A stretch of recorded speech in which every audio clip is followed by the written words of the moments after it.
അപ്പോൾ ഇന്ന് നമ്മുടെ രണ്ടാമത്തെ നോമ്പുതുറയുടെ വിശേഷങ്ങളാട്ടോ.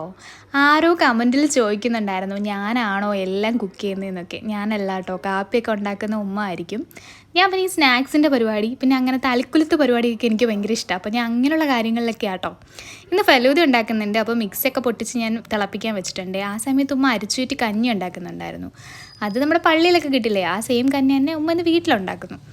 ഞാൻ ടൈമിൽ കുറച്ച് ചിക്കൻ പോപ്കോണും വറുത്ത് നമ്മുടെ നേരത്തെ സെറ്റാക്കി വെച്ച് സമൂസ ശരിയാക്കി. നമ്മുടെ മിക്സ് തണുത്ത് വന്നപ്പോഴത്തേക്ക് ഞാൻ ഫെലൂദയും കൂടി അങ്ങ് സെറ്റ് ചെയ്ത് കേട്ടോ. കുറച്ച് ഫ്രൂട്ട്സും ഡ്രൈ ഫ്രൂട്ട്സും ഒക്കെ ഇട്ട്, പിന്നെ മുകളിലൊരു ഭംഗിക്ക് കുറച്ച് വാനില ഐസ്ക്രീമൊക്കെ വെച്ചപ്പം ഫെലൂദ കാണാൻ നല്ല ഭംഗിയൊക്കെ ഉണ്ട്. ഇനി കഴിക്കാൻ എങ്ങനെ ഉണ്ടെന്ന് നോമ്പ് തുറക്കുമ്പോഴല്ലേ അറിയാൻ പറ്റുള്ളൂ. അപ്പോൾ ഇതൊക്കെയായിരുന്നു കേട്ടോ നമുക്കിന്നുണ്ടായിരുന്നത്. പാഷൻ ഫ്രൂട്ട് ജ്യൂസ് ഉണ്ടായിരുന്നു, കുറച്ച് ഫ്രൂട്ട്സും എൻ്റെ സ്വന്തം സമൂസയും കടയിൽ നിന്ന് മേടിച്ച് വറുത്ത ചിക്കൻ പോപ്കോണും ഉമ്മയുടെ കഞ്ഞിയും. ഇന്ന് എല്ലാവർക്കും പൊറോട്ട മതി എന്ന് പറഞ്ഞുകൊണ്ട് പൊറോട്ട മേടിച്ചിട്ടുണ്ടായിരുന്നു. ഉമ്മ പിന്നെ ഗ്രീൻ പീസ് മസാലക്കറി ഉണ്ടാക്കിയിട്ടുണ്ടായിരുന്നു.